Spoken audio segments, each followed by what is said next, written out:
what do you think about the possibility of a third indictment of 3 critics of the president in 3 weeks? Well, given the weakness of the first 2 cases, I think he's ready to charge anybody for anything he can. And then he's directed his people, and he's made clear to his people in the Justice Department if they don't cooperate with his wishes and desires, they will be removed. And that's how we got the fake U.S. Attorney, Lindsay Halligan, whose appointment actually isn't valid, but she's in the Eastern District of Virginia securing indictments that professional prosecutors refused to get to present to a grand jury.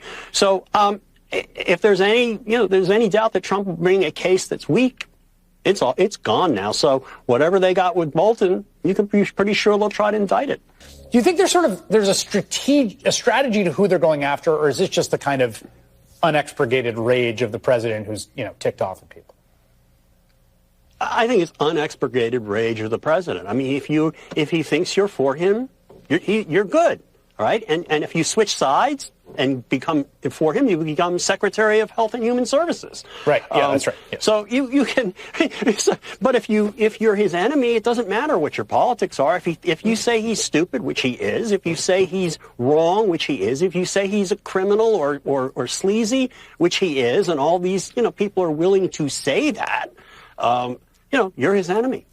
Yes, this was Eric Swalwell claimed multiple House Republican colleagues informed him they're planning a jailbreak revolt. I'm sorry, I misspoke. Over 100 lawmakers, not 2. Okay. A revolt of over 100 lawmakers against Trump if there's a discharge petition to release the Epstein files.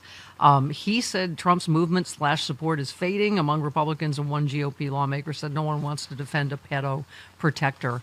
I mean, it's pretty clear from that unbelievably disgusting Pam Bondi testimony that she's covering up. That when you can't say no, there are not pictures of the president with naked underage girls, right? It's pretty clear there are. Well, I don't know how you go from I've got these documents on my desk to that. Right. I mean, this cognitive dissonance is unreal. And by the way, they're digging this hole in deference to Donald Trump. Like, he's requiring them to do these politically mental gymnastics to try and keep things hidden. And the more that it happens, and the more that it happens in front of the cameras, the more people are beginning to see that and question it. You go on Twitter, and I usually don't suggest people do this. No. But you go on Twitter after you've had, your medicine and a few drinks to stop the stress of the day. Yeah. But if you go on Twitter, you'll find conservatives who have never tweeted anything positive about liberals questioning why Donald Trump is, holding out here. They're not buying this is a Democrat hoax thing. Yeah. By the way, Charlie Sykes said Rick Wilson compares her stuttering evasions, insults, and faux bursts of performative outrage to a fake orgasm. Unfortunately, this makes her performance seem far more entertaining than it actually was, and it is unfair to orgasms. Oh, God. I mean, everything's a reality show. Everything's a performance for an audience of one, Donald Trump, right? Well, yeah, I mean, that's how you get a job in the administration is, a performance for an audience of one on Fox News. It was very weird to see even answers to basic questions read from sheets of paper of pre-approved language. Did you see they got a shot of of her, insult list? They actually got a shot of the her notes. I mean, I've never seen anything like it. Have you? She literally had Triumph the, insult dogs. I saw the comedy roast of Bob Saget once on Comedy Central. I mean, yeah. By the way, we mentioned this yesterday. One of the things she was trying to, speaking of faux outrage, the tapping the Republican senators' phones. So Senator Ron Johnson said, I was just briefed by Dan Bongino and the FBI that the Justice Department obtained call logs from 8 United States senators, including myself. We were surveilled simply for being Republicans. And God bless Dan Goldman said, you are shameless. You laundered Russian information in 2020 and then communicated with the White House on January 6th. You weren't surveilled. DOJ obtained basic records after the fact, date, time, and length of call, but no substance, to confirm Trump's effort to overturn the election. I mean, this is their latest faux outrage, right? And this was previously known. Yes. I mean, we've known this for years. Right. When you're communicating with someone that's telling you to stop the certification of a free and fair election and overthrow the United States government, law enforcement's going to be interested in that, right? No, and what's really scary about it is usually when Republicans are complaining about something that didn't happen, it's because they're in the middle of doing it themselves. Yes, exactly. Every single time. Yep.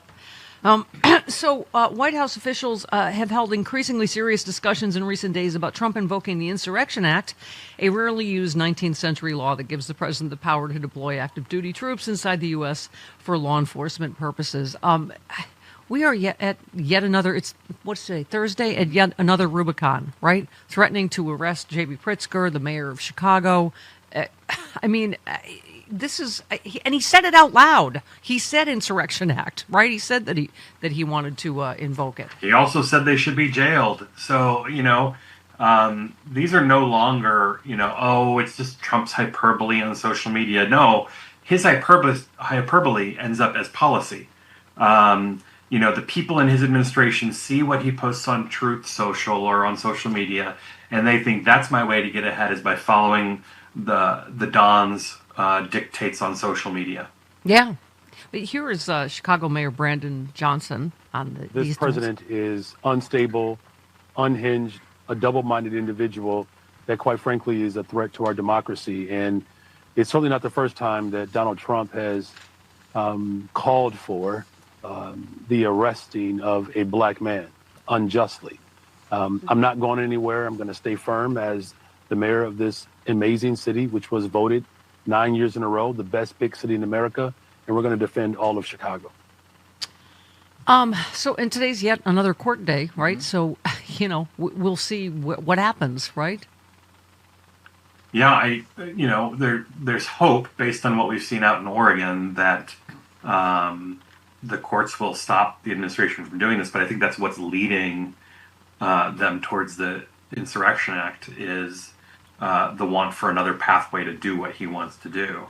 In other words, another method that he can accomplish his authoritarian rule. And hopefully the courts will stamp that out too. And today in fascism, that's a new segment we have. What is Pete Hegseth plots Pentagon purge of 300 Charlie Kirk critics. I mean, this is the most chilling time for free speech I've ever seen since, in my lifetime. I mean, what good is free speech if you don't have to pay for it? Yeah. The Pentagon has investigated nearly 300 Defense Department employees, including service members, civilian workers, and contractors, for comments saying bad things about Charlie Kirk. Right. Right? The sweeping ongoing inquiry, which has resulted in a smattering of disciplinary action so far, follows an extraordinary directive by the department's political leadership to silence criticism. I mean, I'd forgotten this, but last year, Hegseth, before he was, whatever he is, Secretary of War, Defense, Kegs. Something. Okay. Yeah. Shaving. He grinned and joked along with a guest on Fox News about the vicious hammer attack on Paul Pelosi. I mean, they're just such hypocrites, right? But meanwhile, he's trying to dox or fire anyone that says anything about Charlie Kirk, including quoting him directly. I think, who should be fired are the people that wrote that speech that he gave in front of all the generals. Yeah. Or coached him in how to give it, because, talk about flat. But, yeah, look, we've seen it with Jimmy Kimmel. We've seen it with Stephen Colbert. We've seen it with this now, going after military leaders and contractors. And it won't just be on this issue. It'll be on other issues, too. We saw an FBI agent relieved of their duty because they had a pride flag, over and over and over again. I just keep on thinking to myself, what would they do if the shoe were on the other foot and somebody was, being relieved of their duty because they wore a Christian cross or because they said something negative about, a leading Democrat,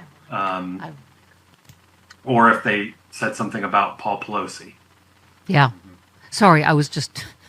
When you mentioned Kash Patel and firing the person with the flag, I just was thinking that thing with him and leather, being a leather daddy. Oh, yeah. Isn't that the gayest picture you've ever seen? Isn't it ironic? It is ironic. A little bit. Yeah. Yeah. I do think. Yeah. I wanted to talk to you both, Yahweh and Yesh, because I wrote a book, and it's about you guys.